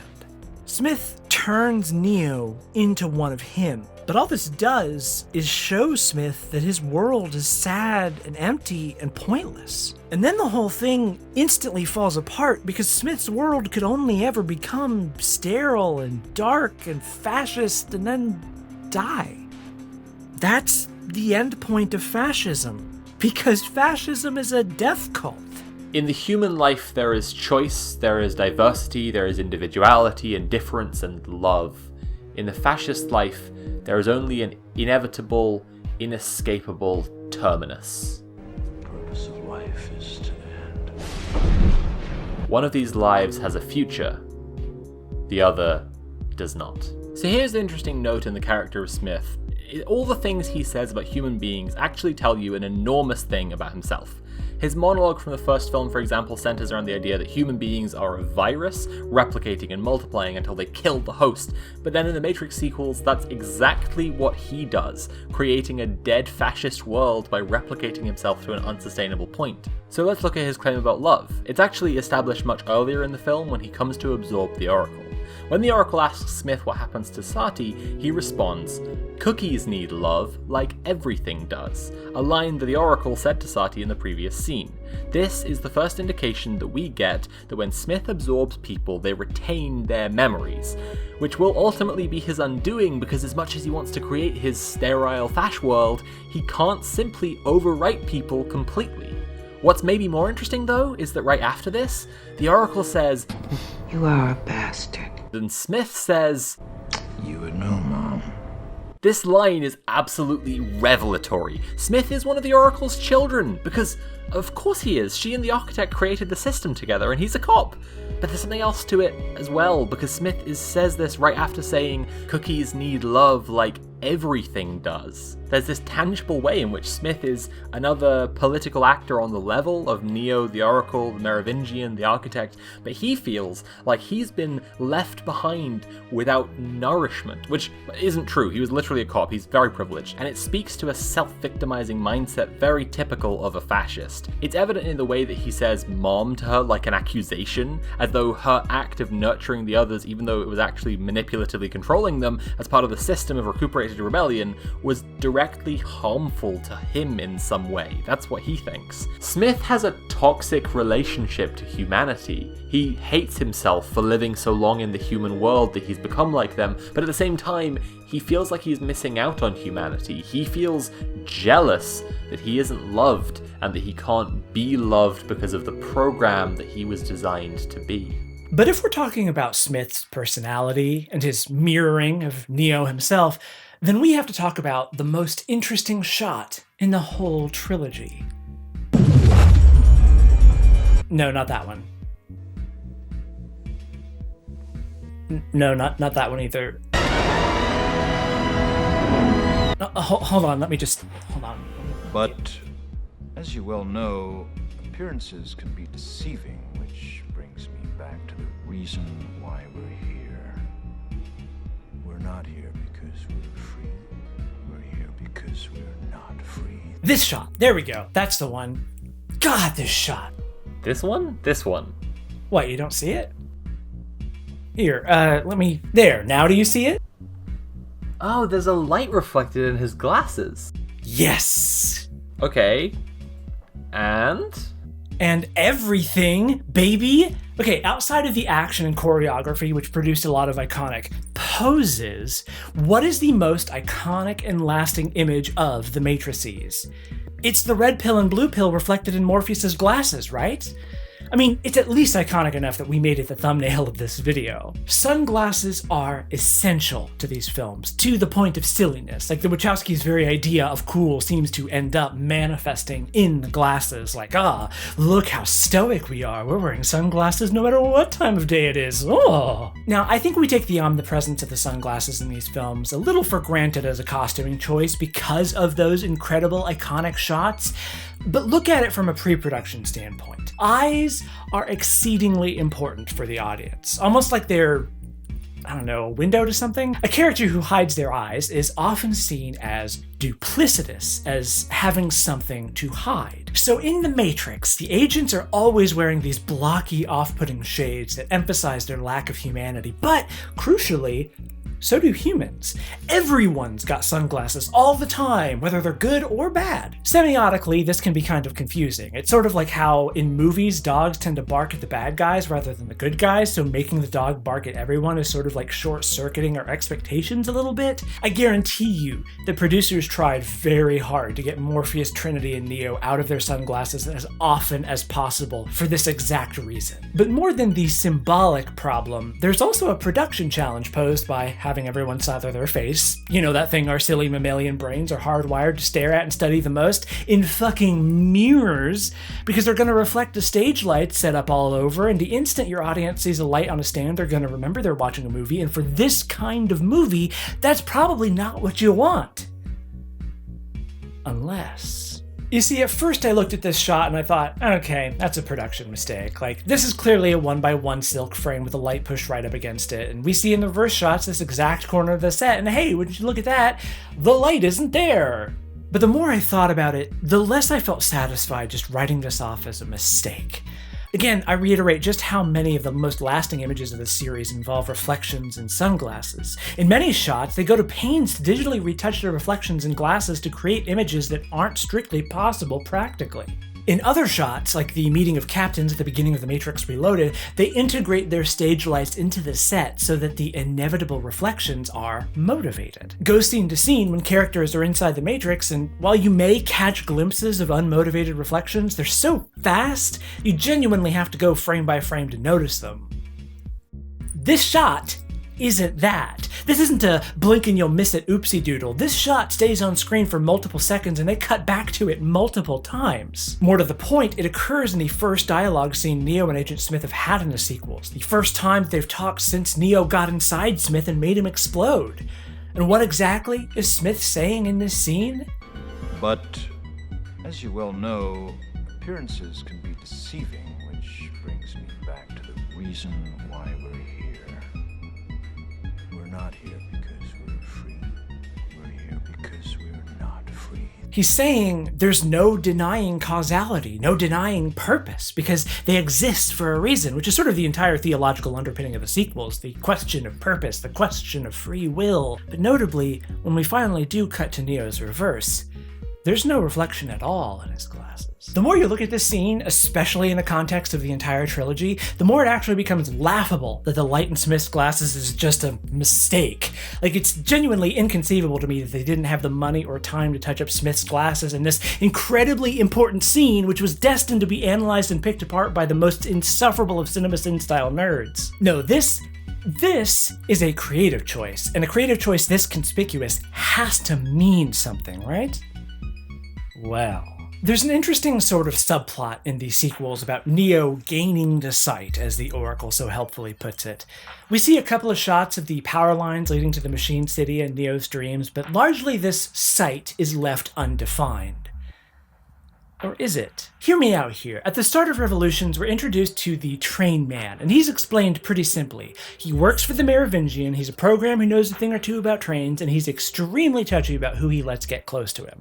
Now, this exposition is delivered by the Oracle to Morpheus and Trinity, but in the very next scene, almost the exact same exposition is delivered by Rama to Neo, but Neo's reaction isn't, wow, that's new information to me. No, his reaction is, how did I know you were going to say that? Now, this is played like a funny, haha, gosh, why can't things just work out for me for once sort of quip, but what if it's more than that? What if the sight that the Oracle says Neo now possesses isn't strictly the ability to see the future, but the ability to see the boundaries of the diegesis itself, to look at and then through the fourth wall and realize that he and everything he knows is just a movie? And when you start following this thread, you notice all sorts of moments that suddenly seem a whole lot more profound, like when Smith takes over Bane's body in the Matrix, Neo then wakes up in a cold sweat, or well, actually, it's a lot of waking up in a cold sweat moments, now that I think about it. But there's another seemingly throwaway moment earlier in the sequels as our crew is about to depart from Zion when the kid shows up to pass along to Neo a gift from one of the orphans. A big metal spoon wrapped in burlap. Now, on the surface, this is obviously just a reference to the There Is No Spoon kid from the first film, but it's also so much more. See, the whole point of There Is No Spoon is to get Neo to realize that nothing inside the Matrix is real, and that understanding this philosophically is the first step to being able to manipulate the code of the Matrix on a subconscious level. It's basically another way of saying, do you think that's air you're breathing now?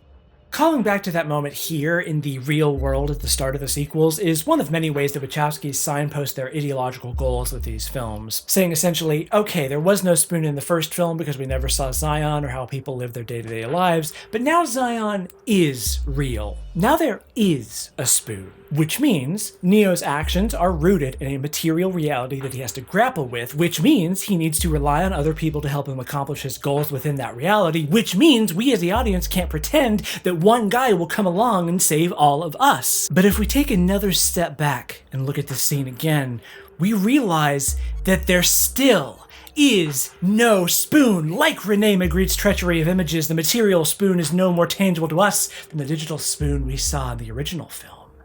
These spoons, in the terms of Baudrillard, are simulacra.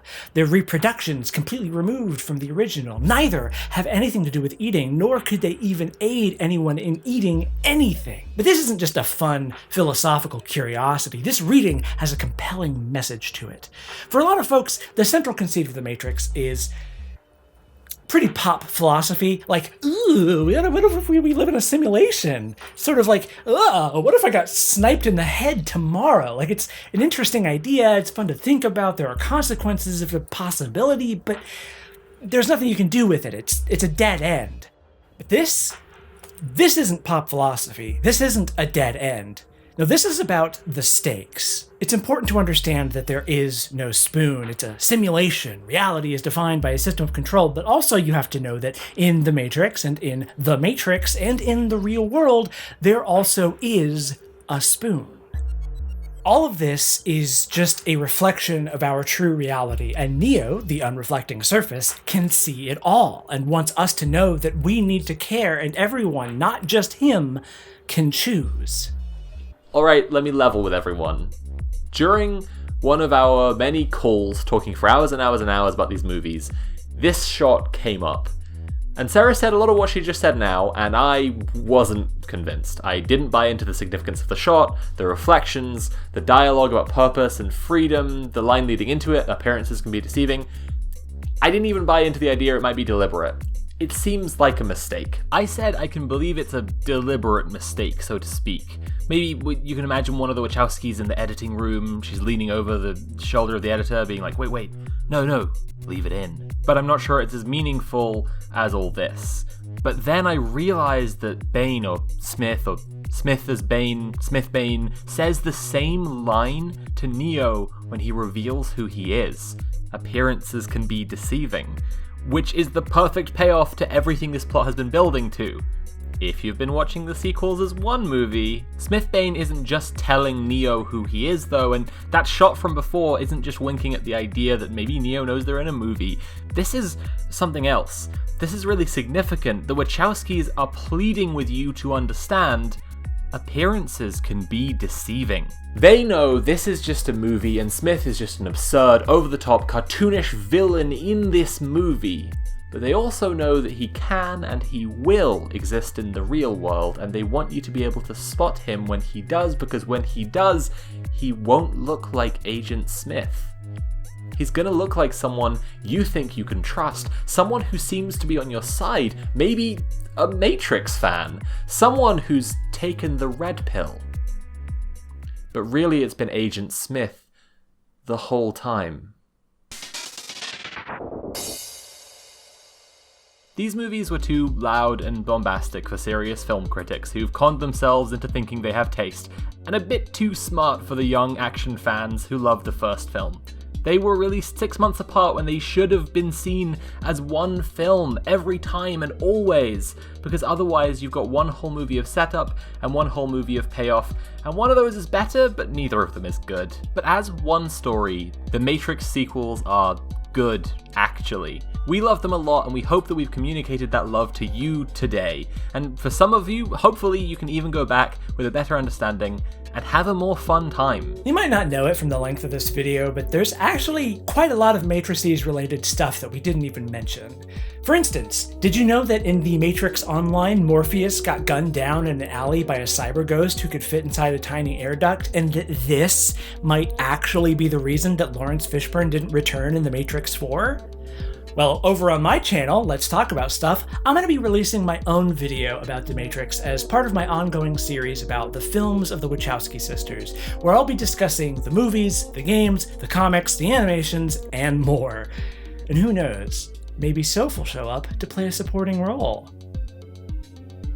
I mean, I know they will, because I've already asked them and we've talked. So now, to round out the video, here are some predictions for what could be in Matrix 4, which at the time of writing is rumored to have the subtitle Resurrections, based on what we've discussed. If none of these are right, we're not going to lose any sleep over it. It's not that serious an exercise. But if any of them are, it's because we're geniuses who deserve endless praise and recognition, patreon.com. Okay, no, more seriously, this is just here to leave you with some more things to think about based on the themes we've been talking about. Just throwing this prediction out there, the Matrix movies exist in the world of the Matrix Resurrections, and that's because our real world is in the Matrix, which would vindicate the reading that Neo knows he's in a movie, and would also allow for a lot of interesting messing with the diegesis, as well as potential retconning. The sequels are in some ways more high-minded than the original, but they also have this really distinctive perspective change. It's the same perspective that happens during the first film. See, in the first act of The Matrix, you meet a lot of characters, even if they're unnamed and inconsequential, but after Neo takes the red pill, well, the only people that matter are the unplugged, because as Morpheus explains explicitly, anyone who they haven't unplugged could become an agent. The Matrix sequels tried to get people to care about Zion instead, which for a lot of people didn't land, because it's alien and difficult to imagine as a setting that we aren't as familiar with as, the real world modern day we live in. If Matrix 4 establishes that our real world is in the Matrix, it would give the metaphor of the Matrix a lot of new lifeblood, and it would, by contrast, give us a lot more reason to care about the people who are still plugged into the Matrix, which has a lot of knock-on implications and potential for the story. Now, The Matrix 4 is set to come out in December of 2021, and I actually haven't let myself really think about it too much because I don't want to get my hopes up and then be disappointed, because if there's anything that I've learned from watching the rest of the Wachowskis' filmography, it's that their films are best watched after the hype has gone away. Like, they make movies that deserve to be seen on their own terms. And if there's anything that I can predict for sure, it's that they're going to do stuff that I wouldn't expect. I do think that Sati is going to be a big character. She is set up actually in Enter the Matrix in the Oracle's conversation with Ghost, who is a playable character in that game, that Sati is an extremely important character, and she explicitly says she's going to be very important for the future and may affect the reality of both the Matrix and the real world. So I figure that that's going to be a big part of the future of the story. Since we know that the Merovingian is going to be back, I think it's possible that we might revisit the vampires and werewolves that weren't really depicted as vampires and werewolves. It's actually the chateau fight scene. Those are supposed to be like vampires and werewolves and ghosts, which the ghosts are obvious, but everybody else is just sort of like dudes. Matrix 4 needs to be more explicitly queer, and we know Lana Wachowski has been pushing for trans characters in media for decades, and in the popular trans reading of The Matrix, Neo is a trans woman. However, we know that Keanu Reeves has been brought back for this film, so consider the possibility Keanu Reeves only plays Neo outside the Matrix. This one is a pretty interesting possibility, and it has some place in the extended lore.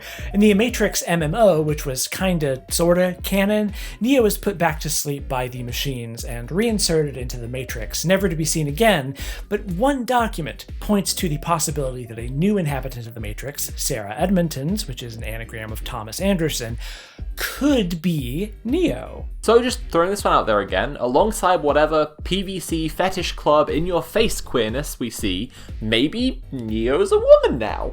Shrug.png? This one's unlikely because Keanu Reeves isn't just back for filming, he has been photographed filming scenes that look like they're in The Matrix. Unless Keanu Reeves doesn't play Neo and just plays Keanu Reeves, the actor who played Neo in the movie The Matrix. Okay, this is getting silly. It would be cool though. Fine, more thematic prediction. As we've already said, The Matrix Reloaded can be understood to just mean The Matrix Again. And if you think about it, so can The Matrix Revolutions. Both titles of the Matrix sequels mean this is the Matrix going around another time, which when you look at the film is pretty much what it does. It retreads a lot of the same story beats, ideas, and themes. In fact, accepting that these sequels aren't perfect, there's maybe a fan edit somewhere that cuts out about half an hour of action and another half hour of dialogue, which makes the sequels into one movie explicitly. And if you consider that hypothetical edit, that movie is a 3-hour, 30-minute rerun of The Matrix with better ideological architecture, more philosophically load-bearing ideas. Considering The Matrix 4 is allegedly called The Matrix Resurrections, it's a natural prediction that it may be doing something like this. It could be building on the same philosophy as the rest of the series, using the same structure, retreading the same themes with the same beats, but with more modern decorations, a nicer lobby, and better walls? Is that how we're going to end this video, with a bad architecture joke? Yes.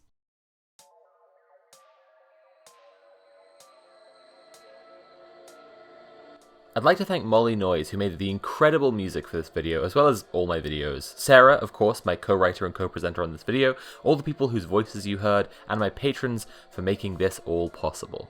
If you want to check out Sarah's channel, it's called Let's Talk About Stuff, and her Patreon is patreon.com/LTAS. To support this channel, go to patreon.com/CurioVids. For $2, or more than $2, you can see all my videos early, and later this year, $2 plus patrons will get some early peeks at podcast and game content too. To the Wachowski sisters, thank you for making these movies that I love, and for being fabulously, unapologetically transgender.